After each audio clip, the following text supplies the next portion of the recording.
Bonjour, peuple congolais. Je pense que l'actualité nous invite, de par le congolais. On ne peut pas rester comme ça, sans pour autant éclairer la lanterne congolaise. Donc, je pense ceux qui veulent participer à ces directs à 21h, de faire signe. Ça devient quand même embêtant pour tout le monde. Voilà, depuis un moment, ça devient la lassitude. La diaspora, dans ses nominations, dans ses élections, je pense que ce ne soit pas le sujet.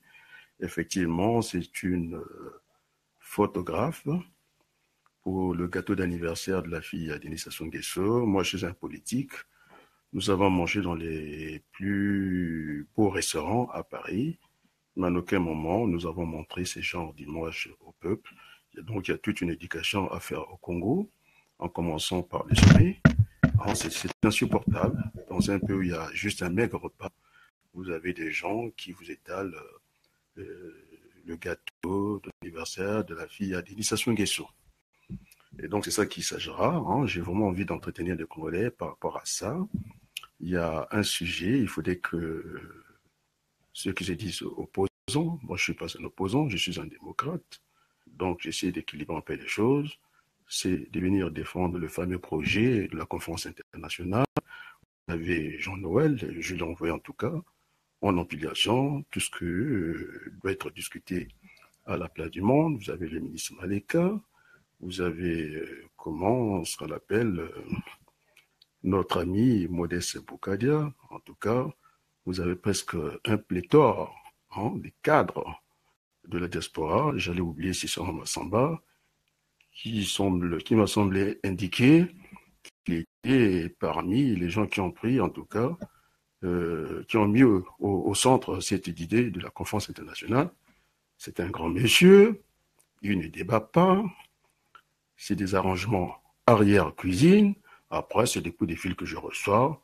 Et pourquoi j'aurais parlé du texto euh, que Modeste Bourguet m'a envoyé, mais le peuple doit savoir ce que nous faisons. Il doit avoir un minimum de transparence. Il n'est pas question, je n'ai pas dévoilé la teneur de notre discussion. Au moins, le peuple doit savoir qu'il y a échange entre les responsables politiques. Ils doivent le savoir, sinon après ils sont perdus. Ils croient qu'on passe tout notre temps à nous invectiver les uns les autres. D'ailleurs, ça ne fait pas partie de ma nature. Maintenant, il faudrait qu'on apprenne à parler au Congo. Actuellement, je pense que M. Denis Sassou Nguesso, à part tromper les apparences, il trompe les apparences, de dire que tout va bien parce qu'il y a ce défilé incessant des autorités politiques français, il y a les institutions de Bretton Woods qui sont aussi régulièrement au Congo. On essaie de demander à M. Denis Sassou Nguesso de desserrer le taux parce que la situation n'est plus tenable. Donc ça commence à bouger du côté du Cameroun, ça a bougé légèrement du côté de l'Angola, et puis on vous parle après le Zaïre au Burundi, ça commence à bouger, et donc ça ne donne pas le sommeil à l'homme d'un pilat. Bon, maintenant, ceux qui ne savent pas lire entre les lignes, oui, moi j'aurais souhaité un dimanche calme comme ça du côté du Congo, mais pas du côté de Paris. Les Congolais doivent prendre aussi leurs responsabilités. Eh bien, je dis, c'est de charger en vivres, d'acheter des fers, de charger en vivres, lundi jusqu'à vendredi, et le samedi et dimanche, de ne pas se voir dans les rues de Brazzaville. Il faut leur laisser manger ces gâteaux-là, après ils finiront par avoir peur. Mais maintenant, si vous mélangez avec ces gens-là, eh bien, et qu'on ne s'étonne pas du résultat. Essayez de faire ce genre de trucs. On a vu en tout cas l'arrivée de M. Yves Le Drian, à qui j'ai envoyé en tout cas le du peuple congolais. Il avait entre ses mains, quand il a rencontré M. Denis Sassou Nguesso, il faut qu'on parle de tous les sujets parce qu'il n'y a plus de petits pays au monde, sauf que nous n'avons pas un droit de veto. Il n'y a plus de petits pays au monde. Tout doit être discuté à la place du monde. Et donc, je dis encore, le pétrole a coulé en 1997, pendant la guerre, donc il n'y a pas de raison, et ce n'est pas un sujet tabou.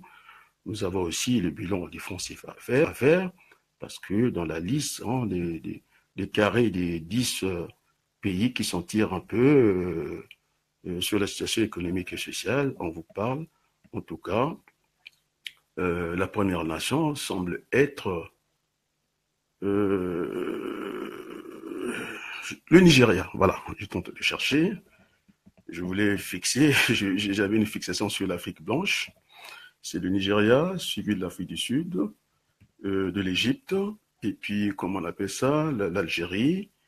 Après, on va trouver l'Angola, on va trouver un peu le Maroc. Donc, ce qui fait qu'il n'y a pas un seul pays de la zone franc qui figure dans ce carré de meilleure économie africaine.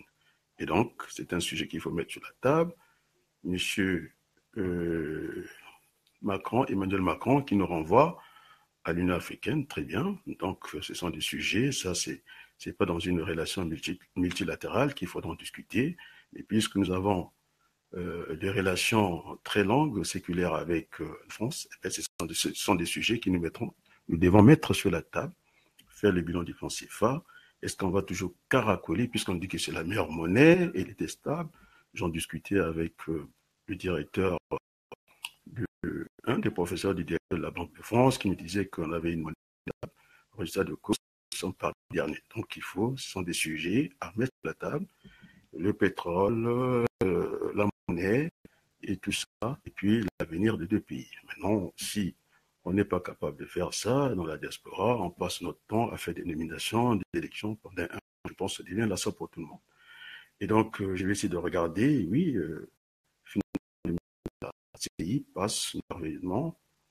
Vous êtes nombreux à suivre ce petit extrait pour attendre qu'on ait, en tout cas, c'est direct vers 21h.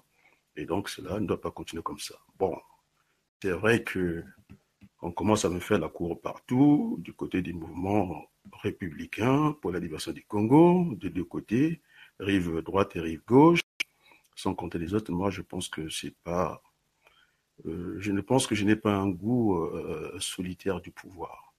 Je pense qu'il faut associer tout le monde. Je suis dans cette démarche collégiale que j'ai calquée un peu quand il y a eu cette discussion entre les Allemands et les Français pour Airbus. Ils sont arrivés à tomber d'accord d'avoir une coprésidence. Donc, on peut collégialement diriger les choses, on n'est pas obligé d'être le chef, et puis qu'on se dise chef, là on assiste à quoi? Ils se sont nommés chefs depuis un bon moment, après ça ne suit plus. Donc je pense qu'il ne faut pas mettre les charrues avant les bœufs, il faudrait que l'opposition ait une équipe sérieuse, un projet sérieux pour pouvoir gêner énormément M. Sassou Nguesso, qui a tous les voyants que l'économie est sociale au rouge et qui n'est plus crédible parce qu'il y a juste interprété le petit balai. Mais on dit que non, ce balai, on veut donner une autre signification seulement. C'est parce que les choses sont pas dans les meilleures conditions et la situation se tension au niveau des changements politiques dans un avenir court en Afrique centrale. Et donc, c'est pour qu'il y ait ce balai assez incessant. Donc, c'est des sujets que la diaspora se désire et aussi l'Église catholique, pour ne pas parler des autres églises. En tout cas, c'est la grande institution au niveau des églises qui a son siège en Italie et qui peut donner la voix. Malheureusement, de ce côté-là aussi, il y a des missions. De temps en temps, ils font semblant de venir le combat. Mais je pense qu'il faudrait que quand on sert Dieu, on aspire en vérité. Il faut qu'ils pensent à leur sacerdoce aussi. Mais si déjà à ce niveau-là, on démissionne, qu'est-ce qu'il faut attendre du peuple? Donc voilà, des questions, l'école aussi.